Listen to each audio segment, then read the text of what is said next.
Hola, ¿cómo están? Qué alegría verlos este sábado 11 de noviembre de 2023. Y estamos con Eugenio Yáñez, gran amigo, profesor de la Universidad San Sebastián, de la Escuela de Humanidades, de Filosofía, del Magíster en Doctrina Social de la Iglesia, que ha publicado esta Economía Social de Mercado, Fundamentos e Implementación.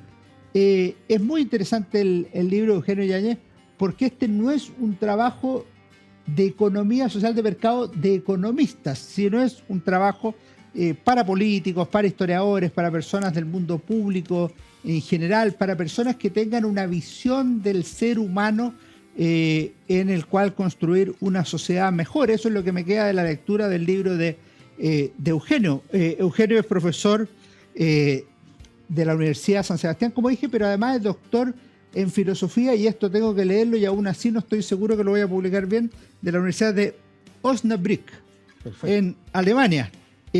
Ha publicado numerosos artículos y libros de su especialidad.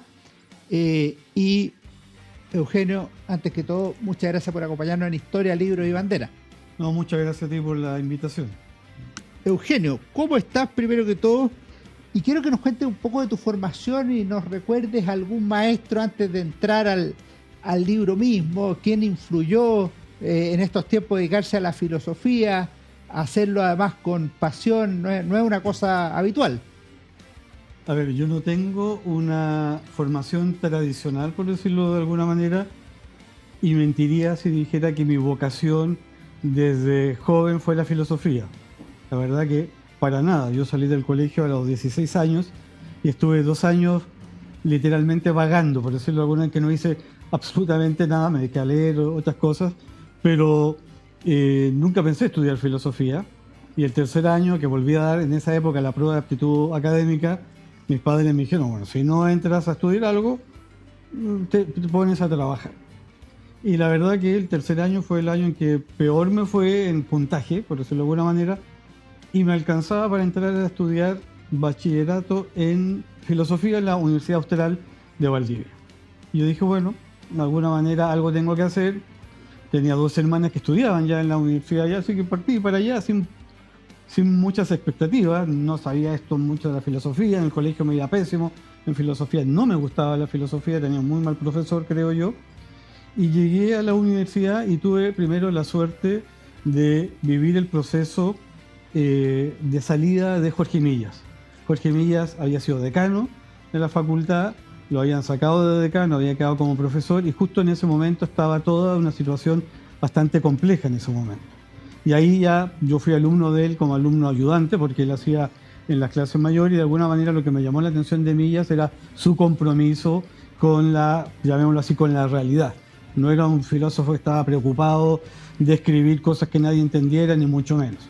Y su compromiso político en el sentido amplio también de la persona. Yo diría, si bien es cierto, yo no comparto muchas cosas del pensamiento de Jorge Millas, sí comparto esa primera vocación que creo que fue la que vi en él, en Jorge Millas, y que yo creo que hay que reivindicar hoy día, dada cómo está la situación de la filosofía en el país.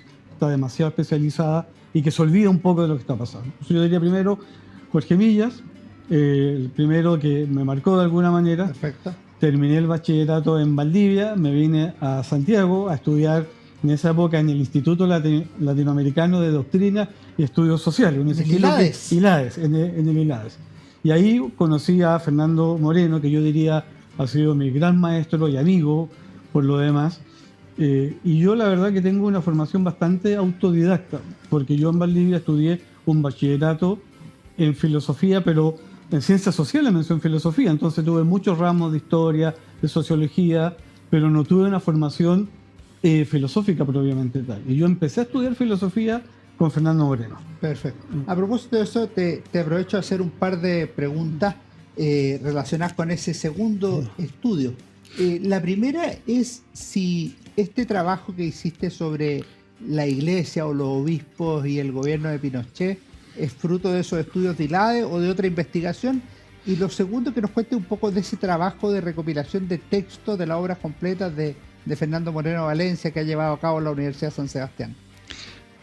El libro ese que se llama efectivamente sobre los obispos, lo empecé a escribir yo creo que el año 86, yo ya había salido de ILADES, y es porque me tocó hacer un trabajo de, ni siquiera de medio pollo, de cuarto pollo, en esa época en el CER, que es el Centro de Estudio de Realidad Contemporánea que dirigía Carlos Uneus. Ya. Y yo tenía un amigo que trabajaba con él, y este amigo necesitaba a alguien que se encargara de buscar en la prensa los temas religiosos. En esa época trabajaba, por ejemplo, Claudio Fuentes también. Teníamos el trabajo, nos dejaban toda la prensa, íbamos cortando los artículos relacionados, pegándole en esas hojas de papel roneo y hacíamos carpetas. Entonces ahí yo empecé a ya tener cierta información, el tema siempre me había interesado, obviamente, y dije, bueno, que voy a aprovechar muchas de estas cosas y voy a escribir este libro, porque también además yo tenía la preocupación de entender si efectivamente esto, que todavía no tiene un acuerdo total, si es que la Conferencia Episcopal apoyó o no apoyó el golpe, si lo apoyó, en qué medida, sí, en qué medida no, etcétera, etcétera. Y como yo mismo quería resolver ese problema, entrevisté a muchos obispos de la época, y para mí la respuesta más genial me la dio Carlos Camus, que me dijo: los obispos de Chile fuimos del 11, pero no del 13. Ya. Él era el obispo Linares. De Carlos Camus de Temuco. De Linares era Carlos González Cruchaga en esa época. Ya. Y Carlos Camus, que fue el gran opositor a Pinochet en esa época. Perfecto. Está muy bien. Oye, vamos entrando al tema que nos convoca. Este libro, Economía Social de Mercado, es un libro que tú expresamente dices que es un libro no escrito por economistas, y que tiene el valor que tú le asignas de rescatar los principios antropológicos y éticos que deben guiar una discusión sobre economía, o, digámoslo así, sobre la mejor forma de vida en sociedad.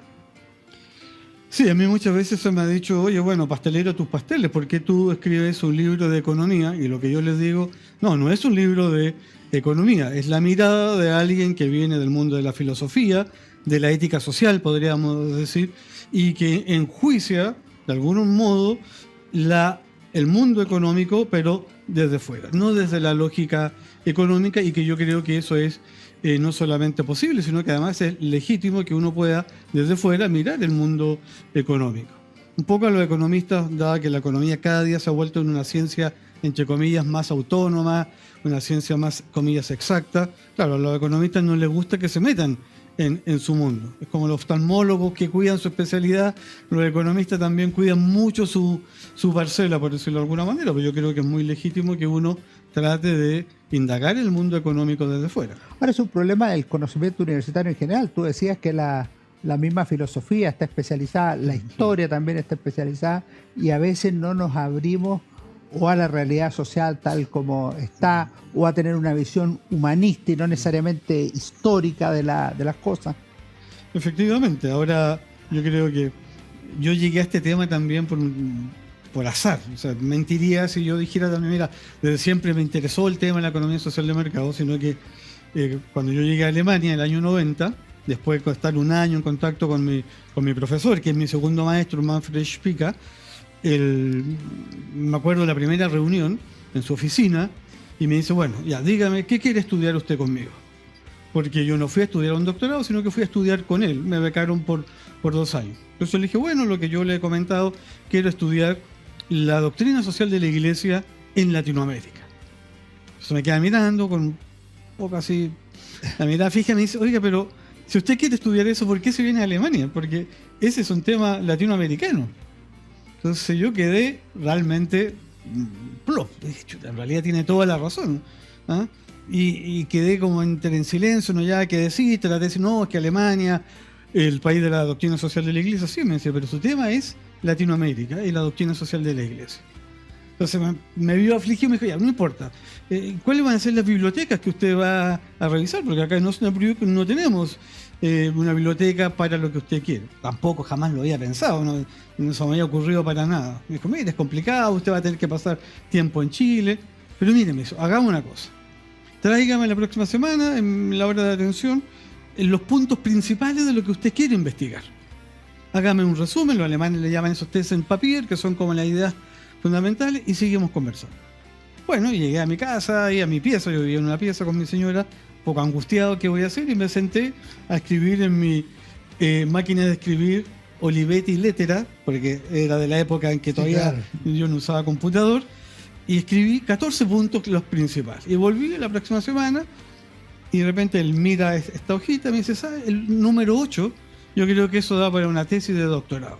Y era la economía social de mercado como opción por los pobres en Chile, que al final fue el tema de mi doctorado. Pero la verdad que antes yo no tenía conocimiento de la economía social de mercado. No sé cómo se me ocurrió eso de la economía social de mercado. Y la verdad que cuando terminé la tesis, recién retomé el tema, nunca volví al tema de la economía social de mercado, hasta el año 2011. Y la pregunta de oro, ¿qué te llevó a escribir este libro primero y luego qué es la economía social de mercado? A ver, a mí el tema económico sí me ha interesado. Me interesa como académico, yo creo que uno tiene que indagar en los sistemas económicos. Me interesa como cristiano, la legitimidad moral de los diferentes sistemas económicos y también como consumidor. Yo siempre le digo a mis alumnos, miren, no da lo mismo el sistema económico que tengamos, porque en el momento que ustedes se independicen, por lo menos en Chile, el verbo que ustedes más van a conjugar en su vida hasta que se mueran es el verbo pagar. Porque acá todo lo tenemos que pagar.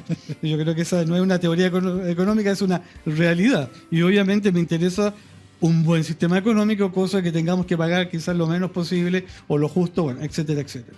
Entonces ahí me empecé a interesar por los sistemas económicos y cómo uno puede enjuiciarlos desde la ética social, que también es un juicio que tiene que ver con la eficiencia, ¿no?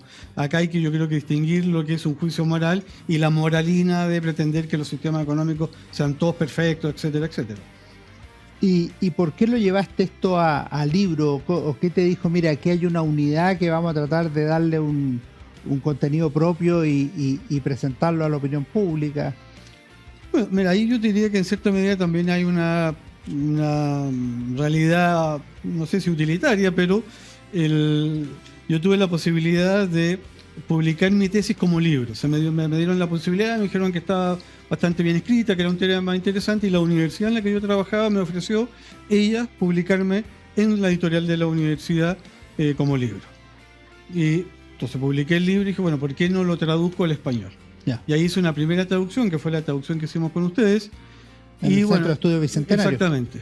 Y después ya me interesé, porque eso yo creo que es fundamental, en meterme en los fundamentos antropológicos y éticos que deben tener los sistemas económicos, y en este caso la economía social de mercado. Y esta versión está actualizada porque, por ejemplo, en la pregunta que te voy a hacer ahora, la relación entre la economía social de mercado y la doctrina social de la Iglesia, tú incorporas al Papa Francisco, ya no te quedas solo en Juan Pablo II. Claro, sí. Papa Francisco, curiosamente, es el único papa que al menos yo le tengo registrada en 5 ocasiones, ha recomendado una economía social de mercado.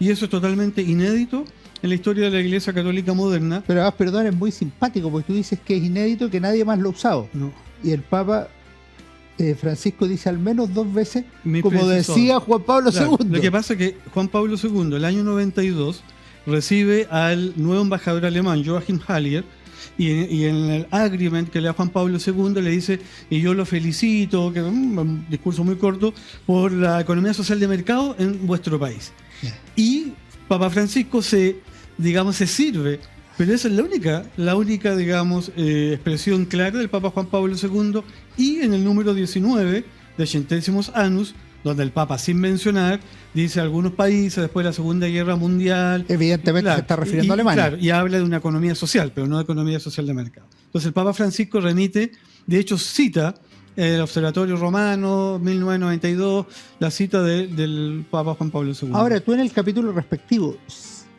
expresando que la Iglesia Católica no tiene una definición económica estricta, si dices que hay una vinculación, una coherencia entre doctrina social de la Iglesia y economía social de mercado. Yo creo que sí. Yo creo que con Juan Pablo II, esta famosa tesis de la neutralidad, la Iglesia Católica no propone ningún modelo ni político, social, cultural, económico en particular. Yo creo que cambia con Juan Pablo II y que Juan Pablo II ya empieza a dar ciertas directrices bastante claras que van en la línea de una economía social de mercado.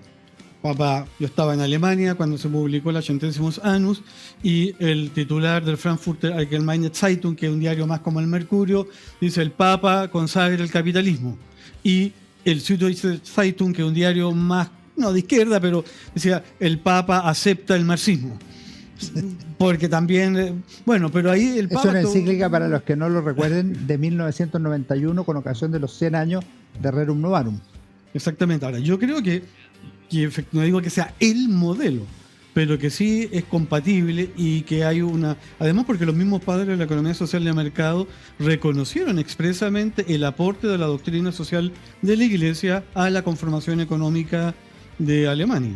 Pero además tú citas a muchos autores alemanes de muy buen nivel, algunos que expresamente hacen alusiones religiosas sin ser religiosos, pero además cita a Joseph Hofner, que sí era clérigo y obispo cardenal, ¿no? Claro, y fue profesor en Münster también.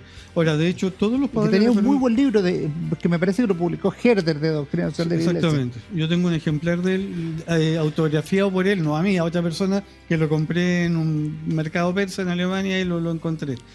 Pero, a ver, todos los padres de la economía social de mercado eran todos protestantes, metodistas, pentecostales, ninguno era católico, pero todos tenían gran contacto con el mundo católico.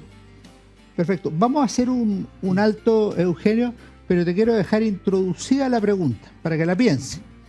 ¿Es posible aplicar una economía social de mercado en Chile? No en un Chile teórico, en el Chile del siglo XXI que estamos viviendo.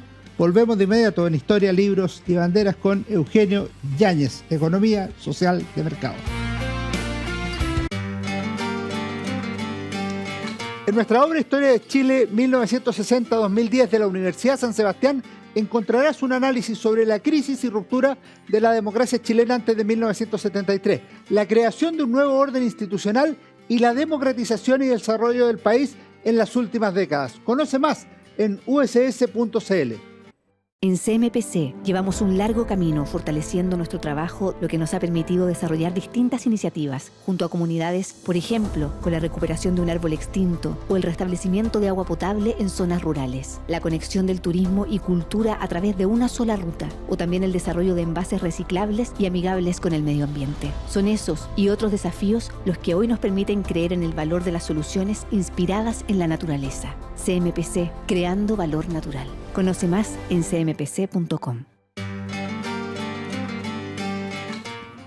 Seguimos conversando con Eugenio Yáñez, no lo dije recién, el libro fue publicado por la Fundación Konrad Adenauer, que hace una gran labor de promoción cultural en Chile y en ese sentido me parece que es necesario mencionarlo. Te decía si es posible aplicar una economía social de mercado considerando al menos dos cosas. Primero, hay algunos principios que circulan en la discusión chilena, que creo que es más pobre que la alemana, menos densa: solidaridad, subsidiariedad, justicia social.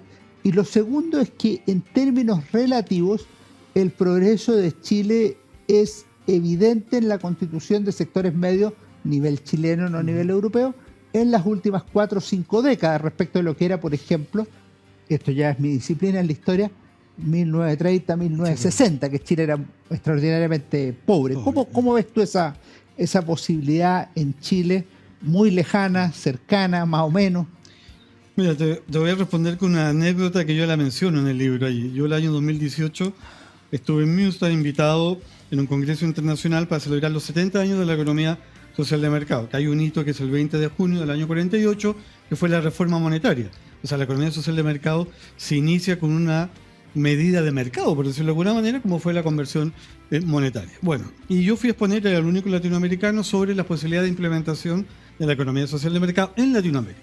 Y después que expuse, que sé yo, estábamos en el café y se me acercó un académico alemán bastante reputado, que hablaba bien español y que conocía bien la realidad latinoamericana, y me dice, muy elegantemente, me dice: mire, yo creo que para ustedes va a ser imposible o muy difícil la implementación de una economía social de mercado, porque ella requiere, primero, un ethos laboral muy desarrollado y un estándar ético muy alto.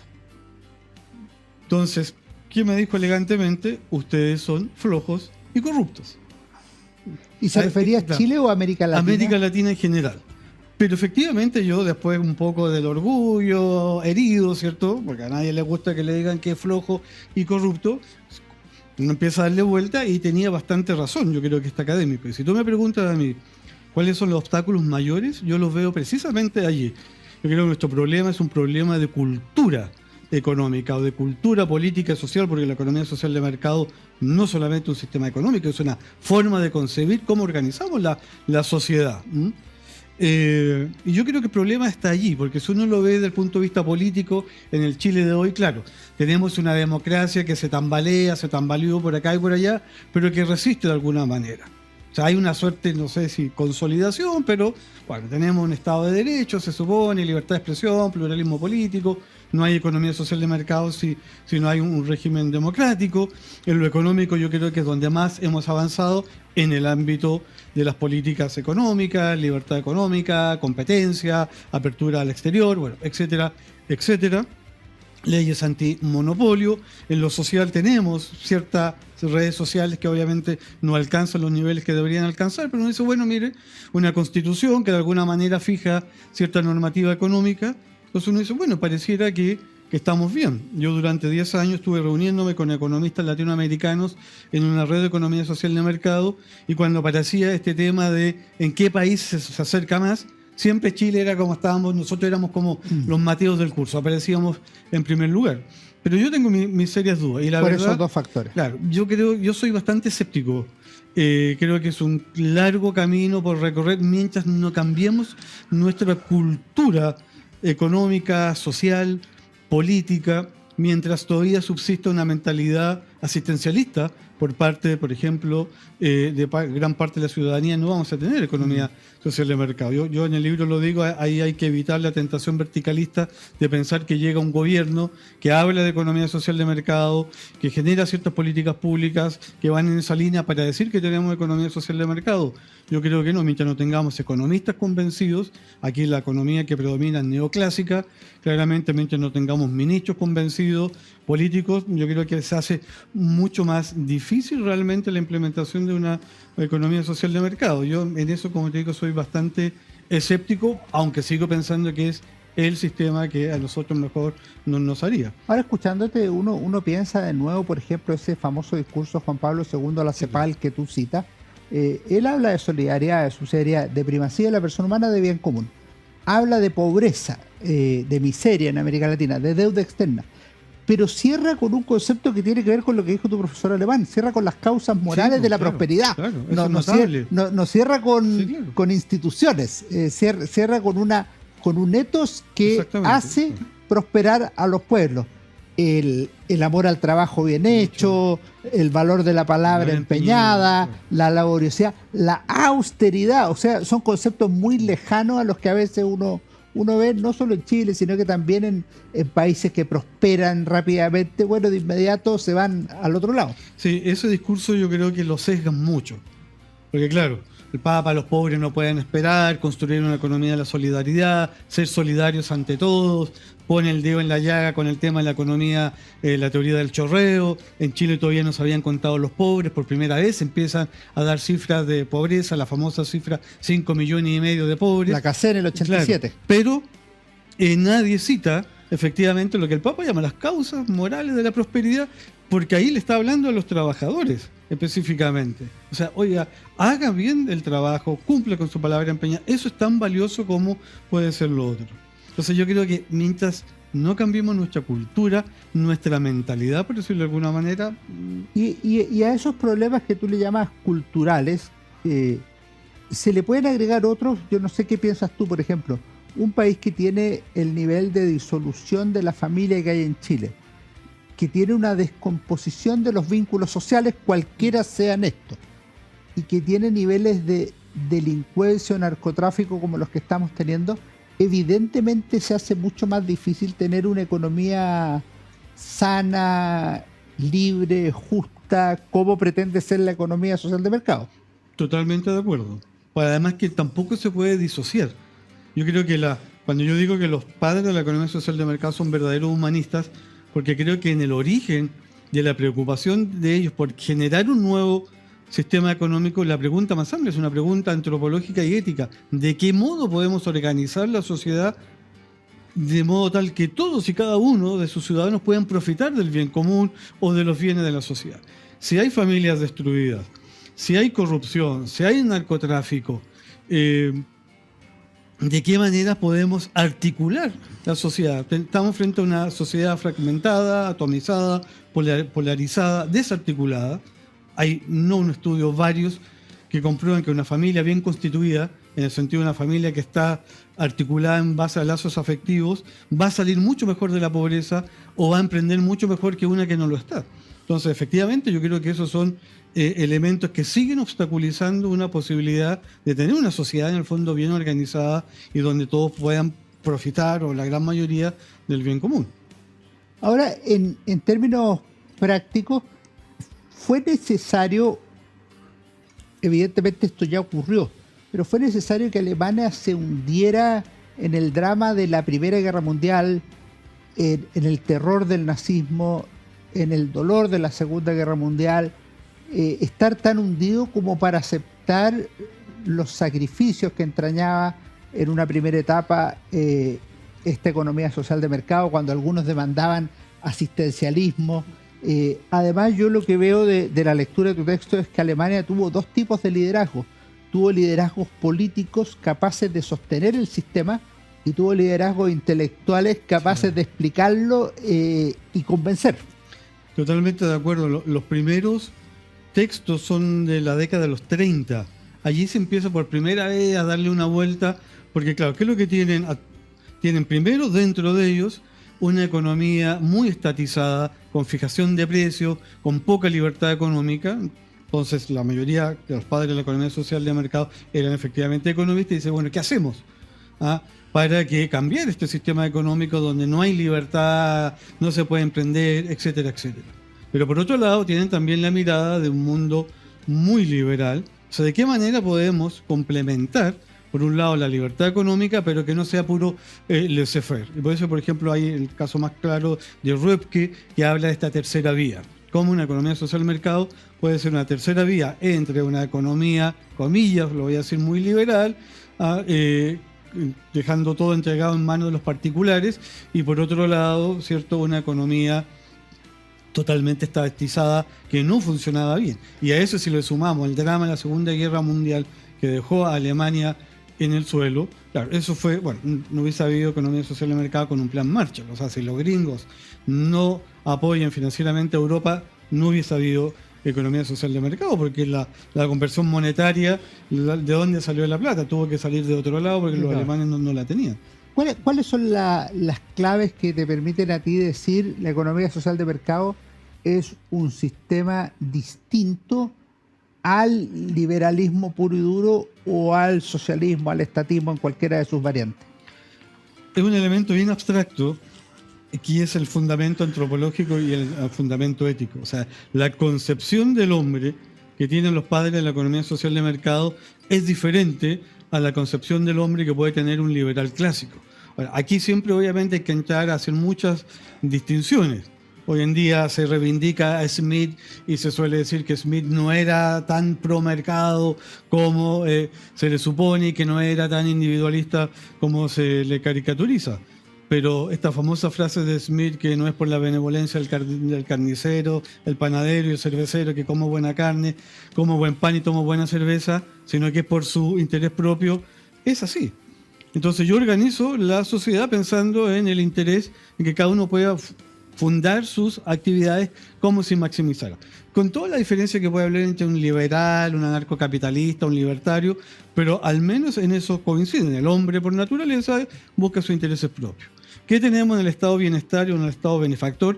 Que muy fácilmente, al menos en la discusión chilena, se confunde con el estado social. Ahí tenemos, en su versión más clásica, marxismo puro y duro. El Estado lo es todo, ¿para qué voy a repetir cosas que ya sabemos?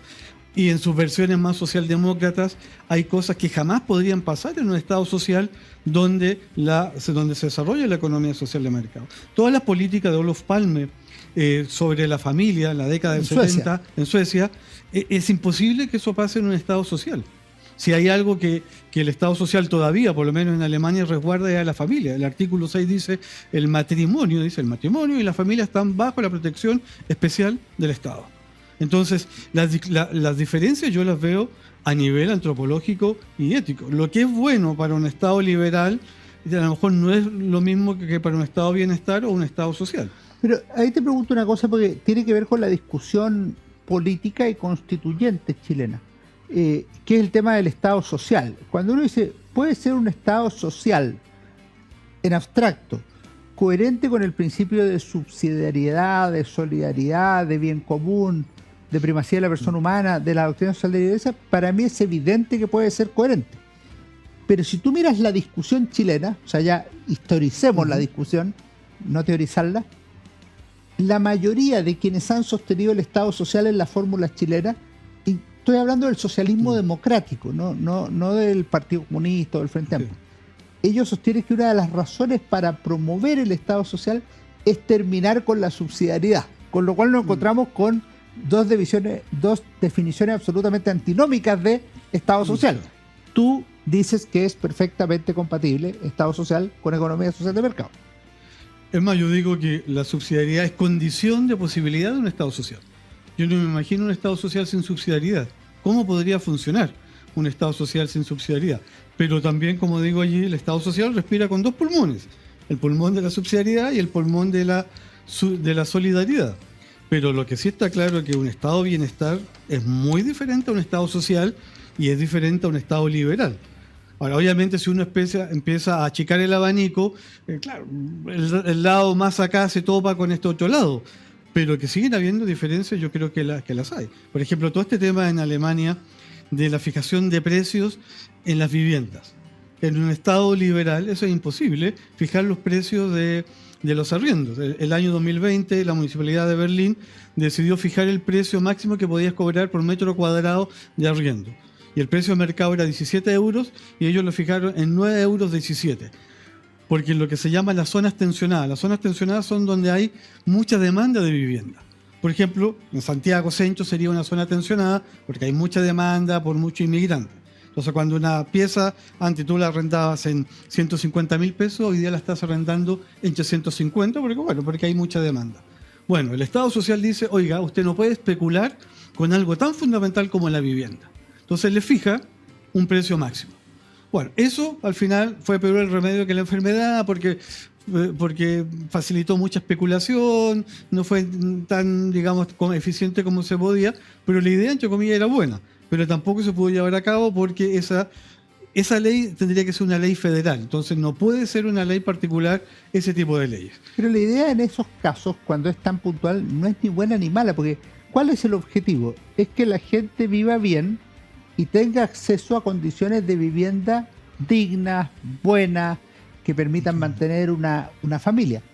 Si eso se hace por la vía de bajar el precio de la vivienda o de subsidiar a quien tiene dificultades para pagar o de crear nuevas zonas con edificios residenciales, con buenas plazas y escuelas, yo encuentro que las tres son posibles. Pero acá en Chile, por ejemplo, eso sería inconstitucional, creo yo. Porque tú no puedes, si tú eres dueño de un departamento, ¿por qué el Estado te va a obligar a que cobres 100.000 pesos por el arriendo cuando puedes cobrar 200? Es que yo creo que en Chile la solución no sería cobrar 100. Es que el Estado subsidie a los que no puedan pagar por la razón que sea, así como subsidia las pensiones, así como subsidia la educación escolar, así como hace gratis la universidad para algunos o subsidia para otros. Puede decir, mira, vamos a subsidiar la vivienda para aquellos que no están alcanzando condiciones de vivienda digna por no tener la capacidad de pago suficiente. Claro. Yo creo que eso es perfectamente compatible con la subsidiariedad, con la solidaridad, con el Estado social, con todas las normas que hemos hablado. Claro, pero en este caso es que a ti te dicen, oiga, usted no puede cobrar más. Claro, pero es una medida que al menos podemos calificar de arbitraria. Claro, pero a eso iba yo con la diferencia que cuando dice, bueno, pero a ver, dígame, ¿en qué se diferencia realmente un Estado liberal de un Estado social? Si nosotros vemos que hay libertad económica, que hay libertad de empresa, que hay iniciativa privada, es decir, donde el Estado social efectivamente hay subsidiariedad, donde efectivamente los particulares son los que tienen la máquina, por decirlo de alguna manera, el motor de la economía, porque en un Estado social el motor de la economía está en manos de los particulares, no está en manos del Estado. Entonces a uno lo podría dirigir, entonces, oiga, pero a ver, muéstreme diferencias, ¿dónde se diferencia la subsidiariedad? Entonces, bueno, ahí uno dice, bueno, acá hay que agregar un elemento, que es el elemento solidario. A mí me parece que una medida como esa es una medida económicamente mala, pero se puede de hecho hay una ley en Alemania que se llama Überbelegungsgesetz, que es la ley de las zonas tensionadas donde hay mucha especulación. Pero no es una ley permanente, sino una ley que es prudencial. Y si hay algo importante en el Estado social, y que tiene que ver con la Constitución alemana, que no consagra ningún derecho social. La Constitución alemana dice en su artículo 20 que Alemania es un Estado social de derecho, y ahí se queda. Y después en el número, no sé, 47, vuelve creo o 40 a mencionarlo. Pero no hay ningún catálogo de derechos sociales. ¿A quién le deja esa labor? A la prudencia política. El problema es que eso requiere de políticos serios, políticos comprometidos, que realmente estén pensando en el bien común, que no estén ideologizados. Entonces, si no tienes una masa crítica y políticos que se tomen en serio, terminas en un caos. Seguiremos hablando de esto, Eugenio, en nuestra tercera parte, economía social de mercado, fundamentos e implementación de Eugenio Yáñez, una entretenida conversación, no sobre economía al uso, sino sobre la mejor forma de vida en sociedad. Volvemos en un minuto.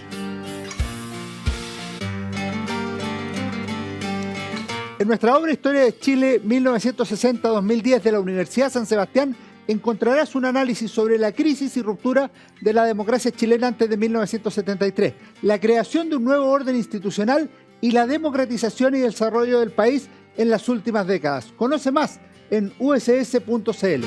En CMPC llevamos un largo camino fortaleciendo nuestro trabajo, lo que nos ha permitido desarrollar distintas iniciativas junto a comunidades, por ejemplo, con la recuperación de un árbol extinto o el restablecimiento de agua potable en zonas rurales, la conexión del turismo y cultura a través de una sola ruta, o también el desarrollo de envases reciclables y amigables con el medio ambiente. Son esos y otros desafíos los que hoy nos permiten creer en el valor de las soluciones inspiradas en la naturaleza. CMPC, creando valor natural. Conoce más en cmpc.com. Vamos a nuestra última parte del programa de hoy, sábado 11 de noviembre de 2023. Economía social de mercado.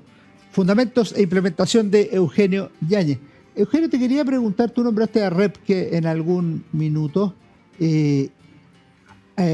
Hablamos también del cardenal Hefner. Y hay alguno más. Dime 2 o 3 autores que a ti te hayan marcado o cuyos libros te hayan marcado, y ojalá, si sabes de alguno de ellos, cuyos libros estén en castellano para que algún auditor se entusiasme y diga, voy a ir a mirar este autor. Yo aquí destacaría dentro de los padres de la economía social de mercado claramente a Repke. Repke, algunos incluso lo ponen como sociólogo. Que se escribe R-O-P-K-E. Claro, con umlaut, con dos puntitos en la. Claro, Wilhelm Repke. Repke fue presidente de la Mont Pelerin. O sea, no estamos hablando de un economista medio, estamos hablando de un economista puro y duro. Se retira de la Mont Pelerin, digamos, porque tiene diferencias con Hayek en sus planteamientos, pero estamos hablando de un economista de primer nivel. Él tiene un libro que se llama La crisis social de nuestro tiempo y otro que se llama Civitas Humana. Es una trilogía en realidad, pero estos dos son los más importantes, donde efectivamente yo creo que ahí hay un intento por construir llamémosla una economía con rostro humano. El nombre puede ser un poco quizás ambiguo, pero yo creo que en ello está esa pretensión. O sea, yo creo que Müller-Arma, que es otro de los padres de la economía social de mercado, que es un poco más complejo de entender, pero él también decía, mira, hay cosas mucho más importantes que la economía, y una de esas cosas más importantes es la humanidad. Y la humanidad significa el arte, significa la poesía, significa otro tipo de cosas. Cuando uno escucha a un economista, por ejemplo, Rustov decía, la medida de la economía es el hombre y la medida del hombre es Dios. Que un economista de la talla de ellos hoy día diga una cosa así, bueno, ¿de qué se trata? Pero yo si tuviese que recomendar a alguien en esta línea, yo recomendaría a Repke, con estos 2 libros, La crisis social de nuestro tiempo y La Civitas Humana, y quizá un libro que es un clásico de Erhard, que es uno de los padres del milagro económico alemán, y que gracias a su empeño y perseverancia hubo economía social de mercado, que es Bienestar para Todos. Que es un libro con bastantes fórmulas más económicas, pero en el fondo él expone, bueno, qué es lo que tenemos que hacer. Esos libros están en español, todos esos. Y en materia de austeridad social de la Iglesia, ¿cuál crees que sería la clave o alguno de los textos en que uno dijera, por aquí me puedo ir? A ver, sería una vuelta larga, léese la encíclica. Yo creo que aquí uno puede leer de primera mano efectivamente cada una de las encíclicas y hacer uno su propio trabajo. No es, si uno realmente está preocupado, así, bueno, yo quiero ver cuáles son las orientaciones. Ahora, no me quiero hacer propaganda, pero yo tengo un librito sobre el pensamiento económico del Papa Francisco, que me dio el trabajo de tratar de leer todo lo que el Papa ha dicho. El Papa sube y baja, es un poco dispar en su juicio, digamos, cuesta encasillarlo. Yo creo que, porque a mí me gusta la difusión, yo creo que hoy en día el rol del filósofo es difundir, comunicar. Se habla mucho de la originalidad, yo creo que la originalidad es volver a los orígenes de las cosas. Yo creo que en ese sentido uno tiene que comunicar. Muy simpático eso, tú dices que este es un libro original, pero en otro sentido, claro, que vuelve a los orígenes. Claro, yo creo que, a ver, ¿qué cosas nuevas o no? Yo que no le veo mucho. Si alguien dijo algo y lo dijo bien y mucho mejor que tú, ¿qué tiene de malo en repetir eso? Claro. O sea, a ver, las virtudes se aprenden repitiendo las cosas. Hoy día hay una especie como de manto negro sobre repetir cosas. Este es un repetidor. Pero bueno, uno le repite a los hijos 1000 veces que tiene que ser, no sé, un buen ciudadano, una buena persona. Yo creo que aquí hay un tema, hay que darle una vuelta. Entonces, en ese sentido, yo diría, quizás no hay que buscar a lo que nos ha dicho, a ver, o la última matita de la madeja, sino que, mire, volvamos a recuperar ciertas cosas. Y en ese sentido, por ejemplo, recomiendo, vuelvan a leer La política de Aristóteles. Sobre todo, vamos a ir a la recomendación del libro al final, no te adelantes. No te adelantes. Pero, bueno. ¿Y algún autor chileno en temas de doctrina social de la Iglesia? ¿Hay alguno que te haya llamado la atención en algún Fernando texto? Fernando Moreno. Nosotros que le publicamos las obras completas, los 2 primeros volúmenes del tomo 1 es Doctrina Social de la Iglesia y y Teología de la Liberación. Publicado por la Universidad de San Sebastián. Yo recomendaría, están a disposición, son libros baratos además, porque la idea de nosotros es que se puedan leer. Yo creo que Fernando Moreno no solamente difundió la doctrina social de la Iglesia, sino que se metió, digamos, en ayudar a entender lo que es la doctrina social de la Iglesia. Perfecto. Sí. Te quiero preguntar una cosa que es una cosa que la encontré o confusa o no estoy de acuerdo. Una de dos. Dice, la igualdad social es una dimensión fundamental de la economía social de mercado que no debe ser entendida, según la opinión de sus fundadores, como un ordenamiento al servicio de una pequeña minoría que posee el capital. Y luego dices, en este contexto, el principio de igualdad social indica que las diferencias económicas deben ser eliminadas o al menos morigeradas. Cuando uno mira a Alemania, que es un gran país que yo admiro mucho por diversas razones, entre otras futbolísticas, es un país donde una de las gracias es que hay una clase media muy potente y que todos parecen contar con el auxilio de la sociedad en los momentos duros, en la enfermedad, en la vejez o en otros lados. Dicho eso, es una sociedad donde hay personas muy ricas, o sea, donde no se le está cortando las alas al que destaca. Los que vemos fútbol, cuando vemos el Bayern Múnich, cuando vemos a los grandes cracks alemanes o a los extranjeros que contratan los equipos alemanes, Erling Haaland hace algún tiempo, y así otros tantos jugadores, uno dice, bueno, aquí hay algo que no me calza. O dicho de otra manera, ¿cuál sería la desigualdad tolerable después de lo cual hay que cortarle las alas al que tiene mucho? No me parece sensato. Ya, mira, recojo el guante. Si hay una reedición, yo creo que merece una explicación mayor.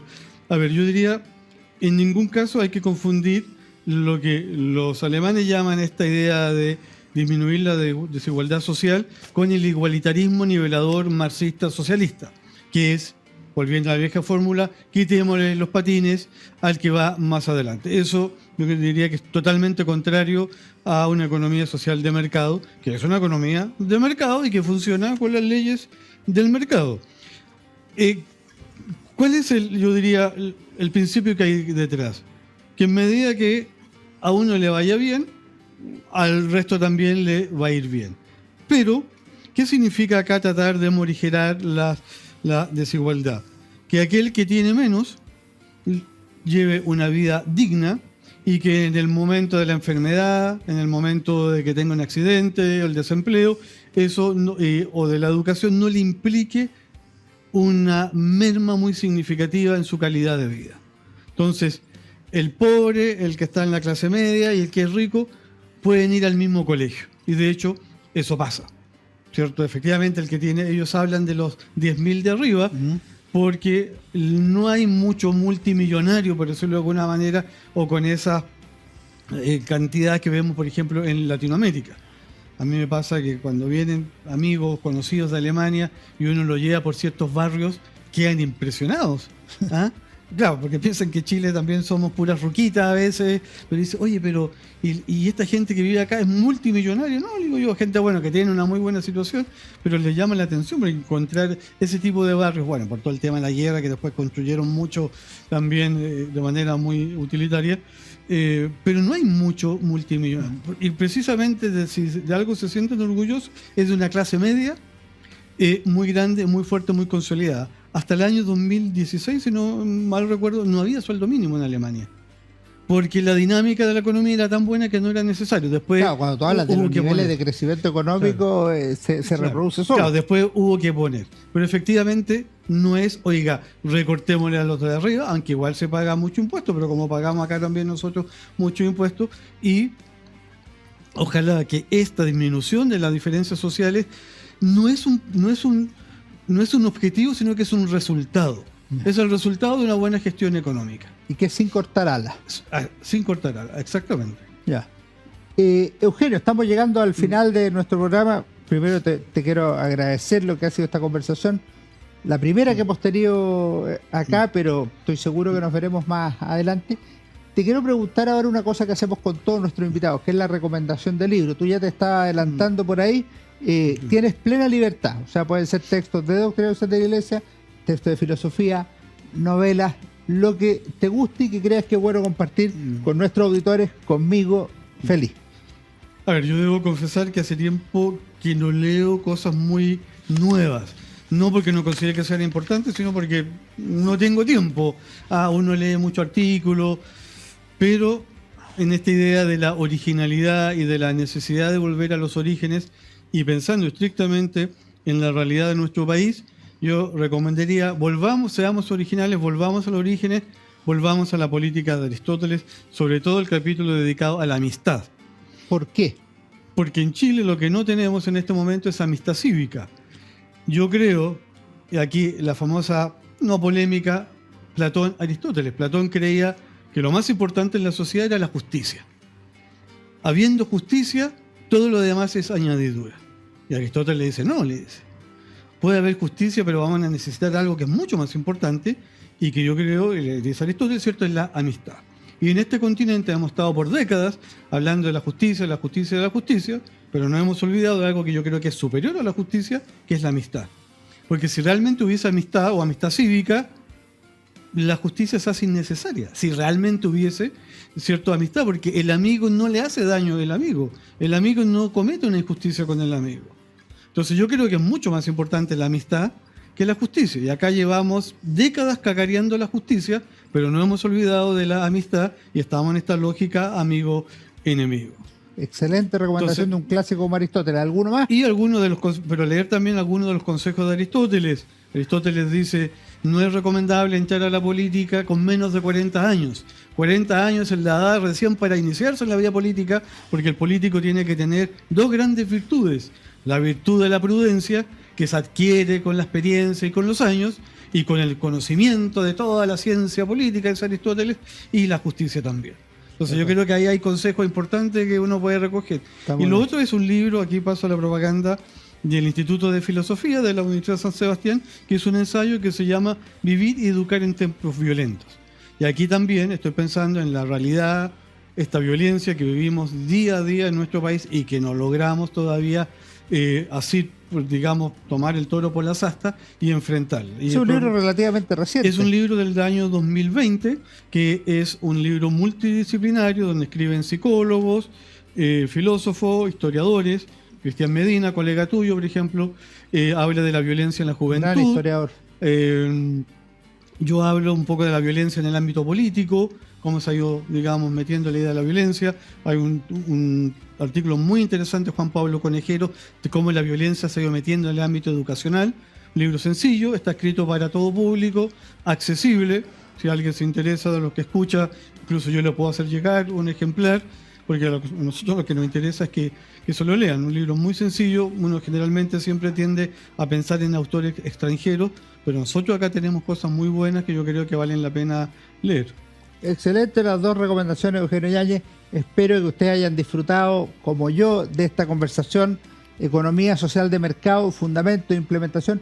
Un libro que se lee bastante ágilmente, a pesar de tener muchos autores y conceptos. Yo creo que vale la pena. Fundación Konrad Adenauer. Nos da la alegría de haberte visto, Eugenio. Igualmente, muchas gracias por la invitación. Ustedes no se vayan, porque ya viene mi recomendación de libro como cada sábado. Hola, ¿cómo están? Soy Alejandro San Francisco y en nuestro programa Historia, Libros y Banderas de esta semana queremos recomendar este excelente trabajo, Subsidiariedad en Chile, Justicia y Libertad, editado por Álvaro Iriarte y Claudio Arqueros, publicado por la Fundación Jaime Guzmán y el Instituto República, que tiene diversos autores como Jorge Barrera, José Manuel Castro, Rodrigo Castro, Carlos Frontaura, Julio Isamit, Jorge Caraquemá, Tomás Laices, Rolf Liders, Máximo Pavés, Guillermo Ramírez, Francisco Rosente, Gabriel Zanetti. Temas como la salud, la educación, la economía y otros tantos temas que son relevantes en el mundo social y político en un país como Chile. La subsidiariedad, concepto discutido, debatido en la sociedad chilena, pero que ha sido uno de los articuladores fundamentales de la institucionalidad de los últimos 40 años en el país. Muy tratado de diversas maneras, de diversas perspectivas, pero con un eje articulador sobre las bases de los principios de justicia y libertad. Me parece que es una buena lectura para este tema, para la discusión constitucional y para la formación cívica en el país. Que esté muy bien. Nos vemos.